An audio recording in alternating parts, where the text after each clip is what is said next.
El futuro de nuestro país parece estar en manos del Comité Federal que el PSOE celebra este sábado. El vicesecretario de Comunicación del PP, Pablo Casado, pedía en Ávila a ese cónclave socialista que frene la estrategia suicida de Pedro Sánchez. ¿Y qué espera del mismo el nuevo portavoz del PP en las Cortes Regionales? Juan José Sáenz Vittorio, ¿qué tal? Bienvenido, muy buenas noches. Hola, buenas noches, muchas gracias. ¿Qué espera usted de ese Comité Federal del sábado? Pues realmente ya no sé si es más importante lo que espero o lo que desearía. Lo que desearía fundamentalmente es que alguien pusiera cordura, que alguien pusiera sensatez y que alguien asumiera las responsabilidades que tiene que asumir. Mire, hace poco escuchaba unas declaraciones de Pedro Sánchez. Decía, después de las elecciones autonómicas, que recordar que eran de Andalucía, que en Inglaterra, cuando uno pierde, asume la responsabilidad y se va. Mientras que en España se queda en la oposición para bloquear, y lo censuraba. A mí me parece que debería hacer un ejercicio de coherencia, ¿no? Lo más importante es que nos encontramos en una situación en la cual el máximo responsable de un partido tan relevante, tan importante para la historia de España, no tiene talla política suficiente para asumir esa responsabilidad. Y nos encontramos en una situación en la cual este responsable no asume su responsabilidad después de que los españoles le han dicho que no quieren que siga ahí. Y lo que parece increíble es que quien ha perdido las elecciones, quien las pierde sistemáticamente, no asuma sus responsabilidades y no dimita. Antes escuchábamos algunas valoraciones que hacían dirigentes del Partido Socialista en nuestra comunidad, unos partidarios, otros contrarios a Pedro Sánchez. Ayer Luis Tudanca, secretario general del Partido Socialista en Castilla y León, decía que ha sido honesto Pedro Sánchez con esa actitud o con esas decisiones de convocar primero las primarias y después el Congreso. Usted esta mañana ha sido bastante crítico con el propio Luis Tudanca a raíz de estas declaraciones. Yo no sé si he sido crítico, pero mire, hagamos una cosa, hagamos un análisis tranquilo y sereno al respecto. ¿Cómo puede decir alguien que es honesto políticamente, no entro en otros aspectos, alguien que antepone lo que son sus intereses personales por encima de los intereses de los ciudadanos, incluso por encima de los intereses de su partido? ¿Cómo se puede decir que es honesto? La explicación es muy sencilla. Porque si Tudanca, que es corresponsable en la medida en que forma parte de este coro de voceros que aplauden a Sánchez, que son todos los que le apoyan, rechazados en las elecciones en las que se han presentado, exigiera la dimisión de Sánchez, lo primero que tendría que hacer es Tudanca dimitir. Mire, hay cosas que son evidentes, ¿no? Podemos plantearnos si uno cuando pierde tiene que dimitir. Usted me dirá que es discutible. ¿Uno cuando pierde muchas veces tiene que dimitir? Seguramente es discutible.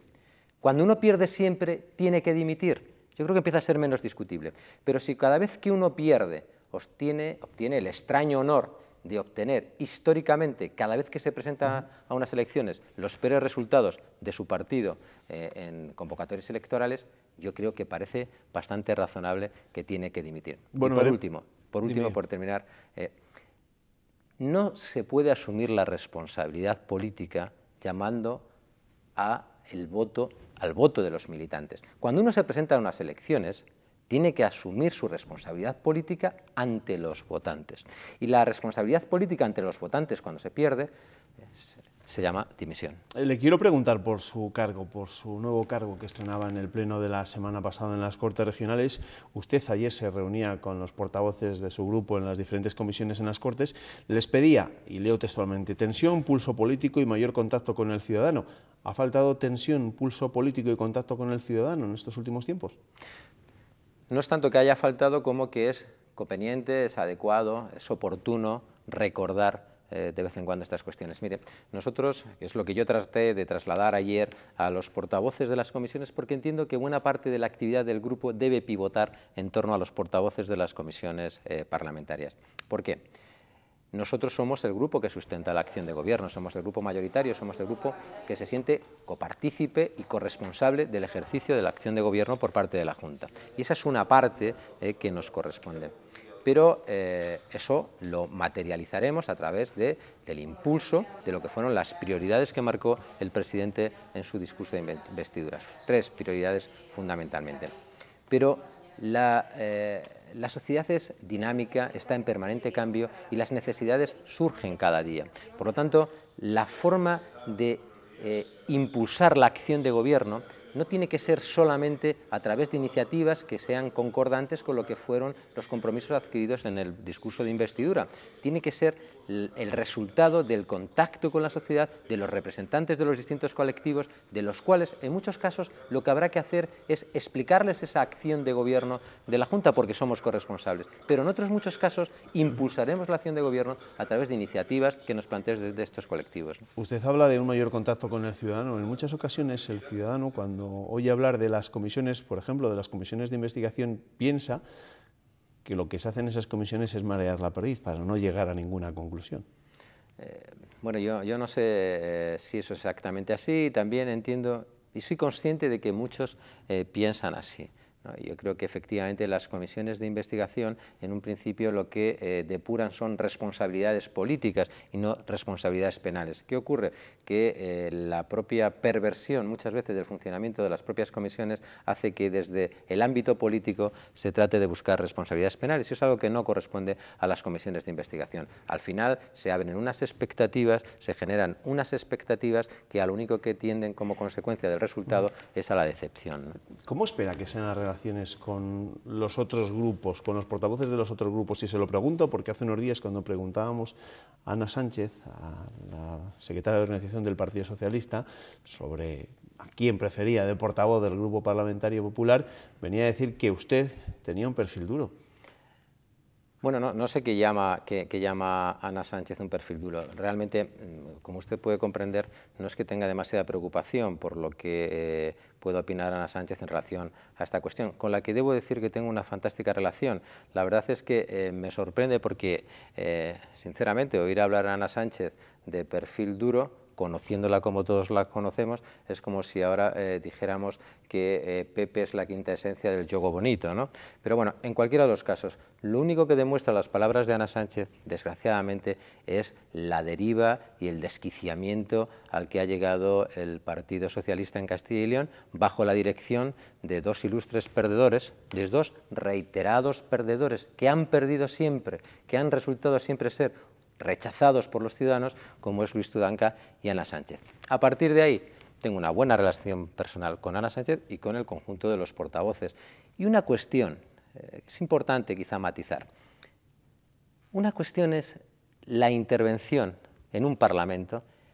Yo soy incapaz, y no voy a dejar de hacerlo, de no poner pasión en aquello en lo que creo. Es más, y lo he dicho en alguna ocasión también, no me fío de la gente que no pone pasión en lo que cree. Y otra cosa es sentarse en una mesa, pactar, acordar, y es algo que he hecho con mucha frecuencia ya desde mi época de alcalde y desde luego en sede parlamentaria. Es verdad, tengo que reconocer que con otro Partido Socialista de Castilla y León, desde luego bastante más solvente, bastante más sensato, con un mayor y mejor sentido de comunidad, y eso es lo que espero que podamos retomar en el futuro. ¿Y hasta qué punto la situación que se vive en la política nacional puede enredar el acuerdo en unos tiempos en los que también es necesario en el Parlamento regional ese acuerdo, porque no hay que olvidar que no hay mayorías absolutas? Claro, pues evidentemente claro que influye, o sea, influye porque la situación de un gobierno en funciones afecta a las comunidades autónomas también. O sea, nosotros en estos momentos tenemos problemas que tendrían que ser dados respuesta a través del proyecto de ley de presupuestos, que nos lo está complicando. Hay cuestiones que afectan enormemente, como es la financiación autonómica, la modificación del actual modelo de financiación autonómica, que a algunos les recuerdo que decían que era un traje a medida, y lo que se ha demostrado después es que ha sido más que un traje a medida, una camisa de fuerza, que con un gobierno en funciones no pueden ser acometidos. Y eso genera una situación de tensión inevitablemente. Si a eso le añadimos que hay grupos parlamentarios y partidos políticos, como el Partido Socialista en Castilla y León, que tienen un líder, en fin, probablemente tendríamos que redefinir lo que es un líder político, pero tenemos un máximo responsable en la comunidad que depende total y absolutamente de lo que pueda pasar con Pedro Sánchez en Madrid.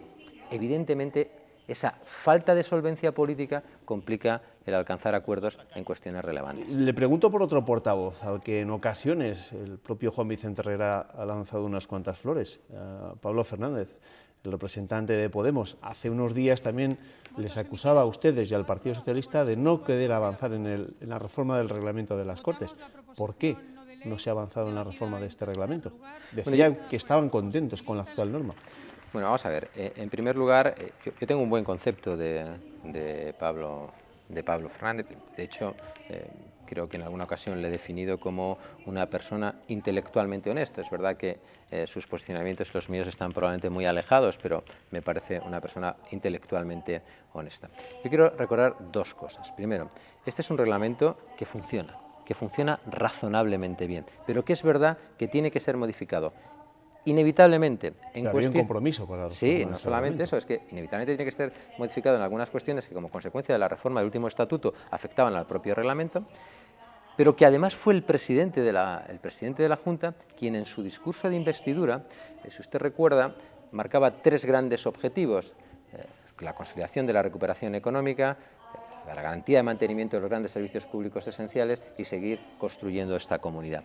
Y como cuestión previa planteaba una serie de medidas para mejora de la calidad democrática. Y en esas reformas, apuntaba por una parte la reforma del estatuto y por otra parte la reforma del propio reglamento, de manera que hiciera incluso más ágil el control, más adecuado a la propia oportunidad y actualidad de los asuntos. Por lo tanto, poco dudoso al respecto. No es menos cierto que una reforma del reglamento es una reforma compleja. Si somos capaces de ponernos de acuerdo en qué es lo que hay que reformar, creo que podremos alcanzar también la reforma. Pero se va a avanzar en los próximos meses. Sí, en estos momentos. Materia. Sí, la voluntad es avanzar en esa materia. Le recuerdo que en la última reunión de seguimiento de los acuerdos con Ciudadanos se planteaban este tipo de cuestiones, también la reforma, el grupo de reforma del estatuto, y yo creo que en el grupo de reforma del reglamento podremos seguir avanzando. Nosotros, ya le digo, tenemos también preparado un borrador de propuestas a acometer en la reforma del reglamento, en la línea de lo que fueron las propuestas que realizó el presidente en su discurso de investidura, de mayor proximidad, mayor transparencia, mayor participación también en los asuntos de la Cámara a través de la reforma de ese reglamento. Despéjeme una duda, porque los servicios jurídicos de las Cortes ya han trasladado a Rosa Baldeón que no se puede dejar de estar aforada sin dejar de ser procuradora. Así están las cosas, ¿no?, en estos momentos. Sí, en cualquiera de los casos, pues es un tema que por una parte tiene que ver con la condición de procuradora y por otra parte era una de las posibilidades en la consulta que hacía. Yo creo que lo verdaderamente importante, lo verdaderamente relevante en este asunto son dos cosas. En primer lugar, el ejercicio de responsabilidad, de asunción de responsabilidades. En mi opinión, y todo esto yo acepto que es opinable, más allá de probablemente lo que era una toma de decisiones equilibrada entre la causa y las consecuencias que se derivan. Y acepto que esto puede ser opinable, pero la celeridad, la coherencia, la importancia de la asunción de las responsabilidades por parte de Rosa Baldeón probablemente son un ejercicio de asunción de responsabilidades sin precedentes, no solamente en la comunidad. Y por otra parte, lo que ha quedado claro, puesto de manifiesto, negro sobre blanco, es la voluntad de Rosa Baldeón de no tener ningún, iba a decir privilegio, pero es que probablemente no sea el término adecuado. No siempre necesariamente el aforamiento es un privilegio. Digamos que lo que ella quería es tener un tratamiento exactamente igual independientemente de su condición de procuradora.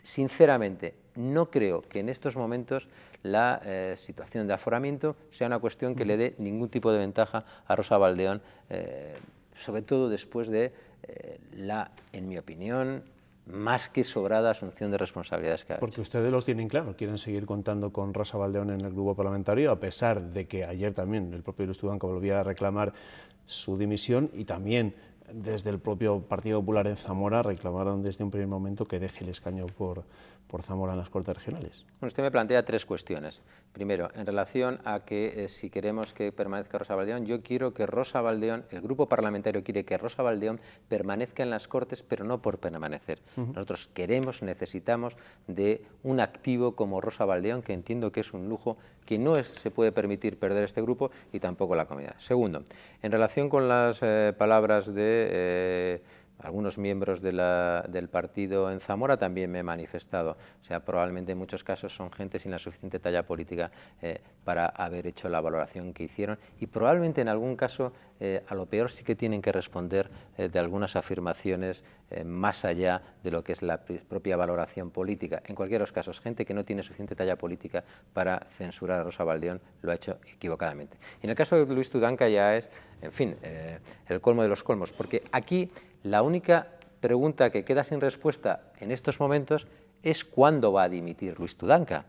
O sea, yo lo que quiero saber es cuándo va a presentar su dimisión el secretario autonómico regional del Partido Socialista, que ha obtenido el peor resultado de la historia, y mire que era difícil, en Castilla y León.